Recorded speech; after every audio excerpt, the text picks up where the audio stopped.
అందరికీ తెలిసిన విషయమే. ప్రతి మంత్రి తన పదవిలోకి రాక మొదలు ఒక ప్రమాణం చేయాలి. దయచేసి అందరు మంత్రులకు ముఖ్యమంత్రి గారు కూడా చెప్పేది అంటే, మీరు ఆ ప్రమాణ పత్రాన్ని ఒకసారి మీ టేబుల్ మీద మీకు కనబెట్టేట్లు రోజు పెట్టుకోండి. పొద్దున్న లేచి దేవుణ్ణి మొక్కేటప్పుడు లేదా పొద్దున్న లేచిన తర్వాతనే మీరు ఒక్కసారి ఆ ప్రమాణ పత్రంలో ఏముందో ఒకసారి చదువుకొని, లేదా రాత్రి పడిపోయేటప్పుడు నేను ఈ ప్రమాణ పత్రం ప్రకారం నడుచుకునేనా నడుచుకోలేదా అని చెప్పి ఆలోచించండి. ఏముంటుంది ఆ ప్రమాణ పత్రంలో?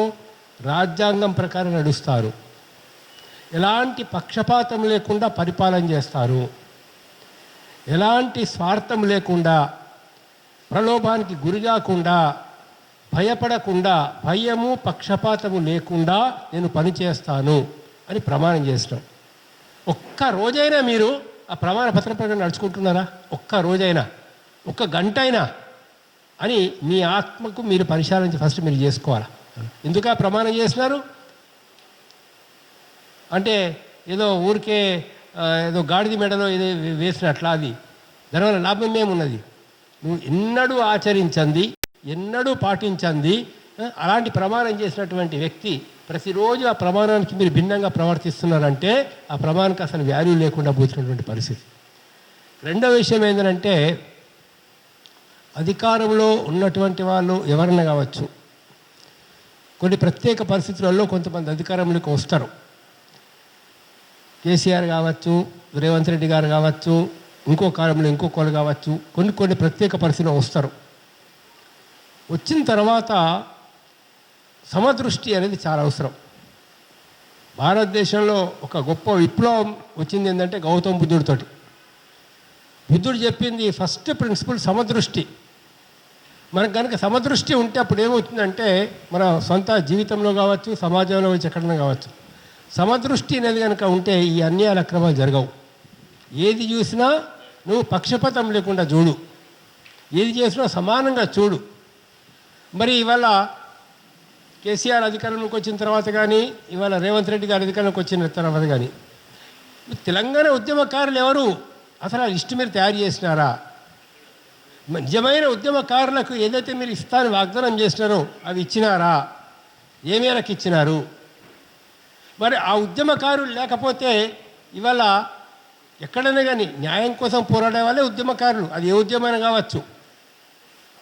ఒక న్యాయమైన డిమాండ్స్ కోసం తమ స్వార్థం లేకుండా పోరాడే వాళ్ళు ఆ రోజు స్వతంత్ర పోరాటంలో పోరాడినా, నైజాం నవాబుకు రజాకారులకు వ్యతిరేకంగా పోరాడినా, పెద్ద దొరలకు భూస్వాలకు వ్యతిరేకంగా పోరాడినా కూడా ఒక న్యాయం కోసం పోరాడేటటువంటి వాళ్ళే ఉద్యమకారులు. మరి అలాంటి ఉద్యమకారులను వాళ్ళు సర్వస్వం కోల్పోయి పోరాడినటువంటి తర్వాత వాళ్ళకి న్యాయం చేయాల్సినటువంటి బాధ్యత అధికారం ఉన్న వాళ్ళ మీద ఉంటుంది. వాళ్ళకి పెన్షన్ ఇవ్వడమో, ఇళ్ల స్థలాలు ఇవ్వడమో, లేకపోతే వాళ్ళ మీద ఉన్న కేసులు విత్డ్రా చేసుకోవడమో, ఇవన్నీ ఇప్పటికి కూడా సికింద్రాబాద్ కోర్టులో కేసులు నడుస్తున్నాయండి ఉద్యమకారుల మీద. ఇప్పటికీ ఈ రోజు కూడా నడుస్తూ ఉన్నాయి. లాస్ట్ 1 year నుంచి మేము మొత్తుకొని చెప్తాను ఈ గవర్నమెంట్ కూడా, ఉద్యమకారుల మీద ఉన్న కేసులన్నీ వాపసు తీసుకోండి బాబు, కేసీఆర్ పెట్టిన కేసులు కూడా మీరు వాపసు తీసుకోండి అని చెప్పి చెప్తారు. ఇవాళ మన కొత్తగా యూనివర్సిటీలో విద్యార్థుల మీద కేసులు పెడతా ఉన్నారు. అసలు ఏం జరుగుతుందో అనేది మాకేం అర్థం కాని పరిస్థితి. ఒకటి మట్టి గుర్తుంచుకోవాలి అధికారం ఉన్న వాళ్ళు, ఉద్యమకారులతో పెట్టుకోవద్దు, విద్యార్థులతో పెట్టుకోవద్దు, రైతులతో పెట్టుకోవద్దు. రైతులతో పెట్టుకున్నోడు వెళ్ళిపోతాడు, ఉద్యమకారులతో గొడవ పెట్టుకున్నోడు, ఉద్యమకారుల అంశాలను చూసినవాడు వాడు వెళ్ళిపోతాడు. విద్యార్థులతో పెట్టుకుంటే వాడు గాళ్ళు కలిసిపోతాడు. ఇది మట్టుకు గుర్తుపెట్టుకోవాలి. ఏ పార్టీ అని కావచ్చు, వాడు కాంగ్రెస్ కావచ్చు, బీజేపీ కావచ్చు, లేకపోతే ఇంకోటి కావచ్చు. నువ్వు వచ్చింది ధర్మం చేసేందుకోసం, నువ్వు వచ్చింది న్యాయం చేసేందుకోసం, నువ్వు వచ్చి రాజ్యాంగబద్ధంగా పరిపాలన చేయడం కోసం. మీరే కనుక ఇవాళ రాజ్యాంగాన్ని అనే దేశంలో సమస్యలు లేనట్లు ఇవాళ పొలాలు ఎండిపోతున్నాయి, నీళ్లు రాక చాలా చోట్లలా, నీళ్ళు అందుతలేవు చాలా చోట్లలా, రైతులు ఆత్మహత్యలు చేసుకుంటున్నారు ఎన్నో చోట్లలా, ఎన్నో ముఖ్యమైన సమస్యలు ఉన్నాయి. ఇంకా ఎంతోమందికి రుణమాఫీ జరగలేదు రాష్ట్రంలో, ఇంకా అన్ఎంప్లాయ్మెంట్కి నోటిఫికేషన్స్ ఇచ్చి జాబ్స్ ఫిలప్ చేసేది ఉన్నది. తెలంగాణ కోసం చేయాల్సిన పనులు ఎన్నో ఉన్నాయి. ఫార్మాసిటీలు కాదు, ఇవాళ రియల్ ఎస్టేట్ కంపెనీలకు లాభం చేయడం కాదు, కార్పొరేట్ కంపెనీలకు లాభం చేయడం కాదు. అందులో మూసి ప్రాజెక్టు మంచిదే, కానీ అది కాదు సమస్య. ఇక్కడ ఆకలితో పిల్లలకు హాస్టల్లో తిండి సరిగ్గా దొరుకుతలేదు, ఎన్నో స్కూల్ బిల్డింగ్లు కూలిపోయే పరిస్థితుల్లో బేసిక్ ఇష్యూస్ ఏమని అది అది వదిలిపెట్టి వాళ్ళ మరి మంత్రులుగా ఉన్నటువంటి వాళ్ళు ఇవాళ ఈ కుటుంబం ఏ కుటుంబం, ఇవాళ రఫీ వాళ్ళ కుటుంబం అనేటువంటి ఎవరు వాళ్ళు చెప్తున్నారు, వాళ్ళ దేవాదాయానికి భూమికి 4 ఎకరాల భూమి వాళ్ళ పూర్వీకులు ఇచ్చారు, వాళ్ళ పెద్దలు ఇచ్చారు, దానం చేసిన వాళ్ళు మరి వాళ్ళని మనం ఎంత గౌరవంగా చూసుకోవాలి దాతల్ని. ఒక దాత 4 ఎకరాల భూమి ఇచ్చాడు అంటే వాళ్ళ 4 ఎకరాలకు ఎంత వాల్యూ అవుతుంది చెప్పండి, ఎంత విలువ అవుతుంది? ఒక దేవాలయానికి, ఒక ముస్లింసే ఉండి కూడా ఒక హిందూ దేవాలయానికి 4 ఎకరాల భూమిని వాళ్ళు దానం చేశారు. ఇది గంగా జమున తజీబ్ ఒక హిందూ ముస్లిం ఐక్యతకు మనకి వస్తుంది, భారతదేశ సమైక్యతకి ఇది ఒక గుర్తుగా ఉంటుంది. ఇవాళ సమాజంలో మన కల్చర్ అది, మన సివిలైజేషన్ అది, మన నాగరికత అది, అందరం కలిసిమెలిసి అన్నదమ్ముల మాదిరిగా ఉండడం. వాళ్ళ ఇంట పార్టీ అయితే మేము పోతాం, మా ఇంటి కాడ ఏదైనా పెళ్ళి అవుతే వాళ్ళు వస్తారు, కలిసిమెలిసి ఉంటాం. దీని లోపల అలాంటి పరిస్థితుల లోపల వీళ్ళని ఈ కుటుంబంకు సంబంధించింది 2 సర్వే నెంబర్లు ఉన్నాయి అక్కడ. 2 సర్వే నెంబర్లు ఏదైతుందో 265 ఒకటి, 264 ఒకటి. 265ని వీళ్ళు ఆల్రెడీ ఇచ్చేసినారు అక్కడ దేవాదాయ శాఖకు గుడి కోసం. 265 ఇచ్చేసినారు. దాని పక్కన ఉన్నది 264. మరి అందులో ఉన్నటువంటి ఏదైతుందో 32.5 గుంటల భూమి, ఇంకా ఒక పూర్తిగా ఎకరం కూడా కాదు, ఎకరం కంటే తక్కువ భూమి, అది పట్టేదారు వాళ్ళ ఓన్ భూమి. ఇవాళ ఆ భూమిని వీళ్ళు ఆక్రమిస్తున్నారు, లేకుంటే కానీ అక్కడ అధికారులు కానీ లోకల్గా ఉన్నటువంటి నాయకులు కానీ ఆ భూమిని ఆక్రమించి అక్కడ నిర్మాణం చేస్తున్నారని వీళ్ళు కోర్టులో కేసు వేశారు. సూట్ నంబర్ 25/2017 ఇవాళ first additional junior civil judge Husnabad కోర్టులో పెండింగ్ ఉంది. ఐఏ నంబర్ 65/2023లో కోర్టు కమిషనర్ అపాయింట్మెంట్ చేయడం జరిగింది. కోర్టు కమిషనర్ వెళ్ళి సరిహద్దులు అక్కడ నిర్ణయం చేసినారని రఫీ గారు చెప్తున్నారు. అక్కడ దాన్ని పంచనామా తయారు చేశారు. ఇవాళ కోర్టు కమిషనరు నిర్ణయించినటువంటి హద్దులను మీరు చెరిపేసి మళ్ళీ అక్కడ కన్స్ట్రక్షన్ కోసం పోతున్నారు అని అంటే కోర్టు ఆర్డర్ ధిక్కరించినట్లు. దీని మీద హుస్నాబాద్ కోర్టు వాళ్ళు చర్య తీసుకోవచ్చు, హైకోర్టు వాళ్ళు చర్య తీసుకోవచ్చు. లీగల్గా మరి ఆ ఈవో కానీ మిగతా వాళ్ళు కానీ లీగల్ కాన్సిక్వెన్సెస్ ఏంటో వాళ్ళు ఆలోచించడం లేదో మాకు అర్థం కావడం లేదు. అందులో ఇది కంపల్సరీ అయితే ఉందో కోర్టు ఆర్డర్ను వైలేషన్ చేసిన కిందికి వస్తుంది. మరి వీళ్ళు కూడా అవుతుందో లీగల్గా కూడా వీళ్ళు ప్రొసీడ్ కావడానికి అవకాశం అనేది ఉంటుంది. ఎవరెవరైతే దీన్ని కోర్టు ఆర్డర్ను వైలేట్ చేస్తున్నారో వాళ్ళందరి మీద లీగల్గా కూడా చర్యలు తీసుకోవడానికి అవకాశం ఉంటుంది. కాబట్టి ఏంటంటే వాళ్ళ అధికారులు వీళ్ళ నాన్నగారు ఖాజా షర్ఫుద్దీన్ గారు ఆయన పెద్ద ఆయన మినిస్టర్ గారిని కలిశారు.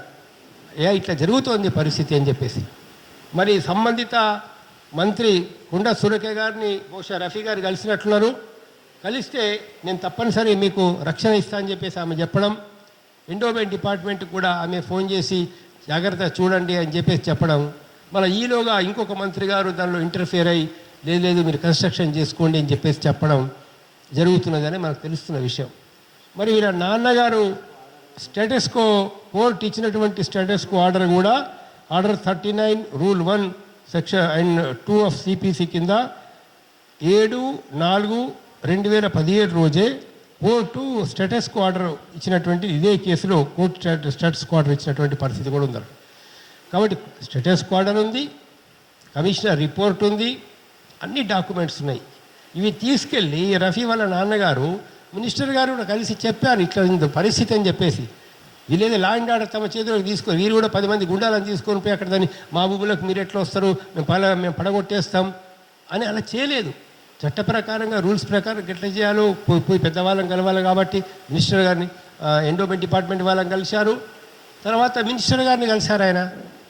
మరి మినిస్టర్ గారు ఏం చెప్పారట, ఇప్పుడు రఫీ గారు ఏమని చెప్తున్నారు, జరగని కన్స్ట్రక్షన్ జరగని. మరి మీరు మంత్రులా మరి ఏంటి ఆలోచించారా కదా.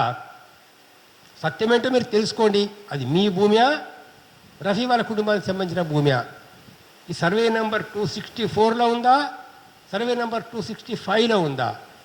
కొలుచుకొని చూడండి. మీరు వాళ్ళ భూమి అయితే మీరు వదిలేసేయండి, మీ భూమి అయితే వాళ్ళని కూర్చోబెట్టి చూపించి ఈ విధంగా ఉంది చేస్తే ఇట్లా వస్తుంది అని చెప్పి పత్రాలు చూపించి అక్కడ 10 మందిలో మీరు తస్మా చేయండి కావాలంటే. కాబట్టి మేమేం చెప్తున్నామనంటే ఇక్కడ ఒక ఫ్యాక్ట్ ఫైండింగ్ కమిటీ మాదిరిగా వేసేసి ఒక 5-6 మంది పెద్దవాళ్ళని తీసుకొని ఒక 2-3 డేస్ తర్వాత అక్కడికి వెళ్ళేసి చూడండి. మంత్రి గారు కానీ ఈవో గారు కానీ ఎవరైనా కానీ వాళ్ళు కూడా అక్కడికి రావచ్చు. అందరు పెద్ద మనుషుల ముందర ఏది నిజమో ఏది అబద్ధమో మీరు చెప్పండి. మీరు చెప్పేదాకా నిజమైతే అంగీకరిస్తాం, లేదా రఫీ వాళ్ళ కుటుంబం అని చెప్పేది నిజమైతే మట్టుకు మీరు ఆ కార్యక్రమాలు ఆపాలని చెప్పి చెప్తా ఉన్నాం. ఏంటంటే అనాలోచితమైన చర్యలు తీసుకోవడము, సలహాదారులు కనుక మంచి వాళ్ళు లేకపోతే పెద్ద ప్రాబ్లం అవుతుంది. శకుని లాంటి సలహాదారుడు ఉంటేనే కౌరవ వంశం మొత్తం నాశనం అయిపోయింది. మరి మీ సలహాదారులు ఎలాంటి వాళ్ళో మాకు అర్థమవుతలేదు. ఎలాంటి వాళ్ళని మీరు సలహాదారులను పెట్టుకున్నారో మరి ఏంటో అర్థమవుతలేదు. దానిలో మరి మంచి సలహాదారులను పెట్టుకొని ఇవాళ మీ ప్రభుత్వం మీరు అనుకుంటున్నారు ఏమవుతుందో మా సొంత బలంతో గెలిచినామని చెప్పేసి ఒకటి గుర్తుపెట్టుకొని, మీ సొంత బలం కాదు, ఎంతోమంది విద్యార్థులు పనిచేసినారు దాని వెనకాల, ఎంతోమంది అవుతుందో ఉద్యమకారులు దాని వెనకాల పనిచేసినారు. మాలాంటి పౌర సంఘాలు ఎన్నో పనిచేసినాయి. మేము ఎన్నో గ్రామాలు తిరిగినాం, బస్ యాత్ర పెట్టేసి ఎన్నో గ్రామాలు తిరిగి అప్పుడు కేసీఆర్కి బీజేపీకి ఓటు వేయద్దు, ప్రత్యామ్నాయంగా కాంగ్రెస్కు ఇండైరెక్ట్గా ఓటు వేయాలని చెప్పేసి మేము చెప్పిన సందర్భాలు.